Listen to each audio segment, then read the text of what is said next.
प्रावधानों का जिक्र करें जो भारत को धर्मनिरपेक्ष देश बनाते हैं। उत्तर 1। सभी धर्मों को समान दर्जा। 2। राज्य और धर्म का पृथक्करण। 1। सभी धर्मों को समान दर्जा।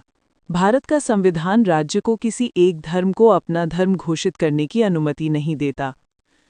राज्य सभी धर्मों के साथ समान व्यवहार करता है और किसी धर्म के पक्ष या विरोध में नहीं होता। संबंधित अनुच्छेद 25 से 28। इन अनुच्छेदों में प्रत्येक नागरिक को धर्म की स्वतंत्रता दी गई है, यानी कोई भी व्यक्ति किसी भी धर्म को मान सकता है, प्रचार कर सकता है या बदल सकता है। 2। राज्य और धर्म का पृथक्करण। भारत में सरकार धार्मिक कार्यों में हस्तक्षेप नहीं करती और धार्मिक संस्थाएं भी शासन में दखल नहीं देती। इसका अर्थ है कि राज्य के कार्य धर्म से अलग रहते हैं, जैसे कानून, प्रशासन और नीतियां किसी धर्म के आधार पर नहीं बनती।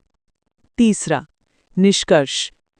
इन प्रावधानों के कारण भारत एक धर्मनिरपेक्ष राष्ट्र है, जहां सभी धर्मों को समान सम्मान और स्वतंत्रता प्राप्त है और कोई भी धर्म राज्य धर्म नहीं है। 2. राज्य और धर्म का पृथक्करण। 1. सभी धर्मों को समान दर्जा।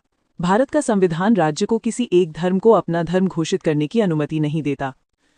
राज्य सभी धर्मों के साथ समान व्यवहार करता है और किसी धर्म के पक्ष या विरोध में नहीं होता। संबंधित अनुच्छेद 25 से 28। इन अनुच्छेदों में प्रत्येक नागरिक को धर्म की स्वतंत्रता दी गई है, यानी कोई भी व्यक्ति किसी भी धर्म को मान सकता है, प्रचार कर सकता है या बदल सकता है। 2. राज्य और धर्म का पृथक्करण। भारत में सरकार धार्मिक कार्यों में हस्तक्षेप नहीं करती और धार्मिक संस्थाएं भी शासन में दखल नहीं देती।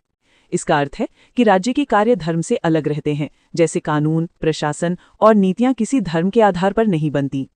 तीसरा, निष्कर्ष। इन प्रावधानों के कारण भारत एक धर्मनिरपेक्ष राष्ट्र है, जहां सभी धर्मों को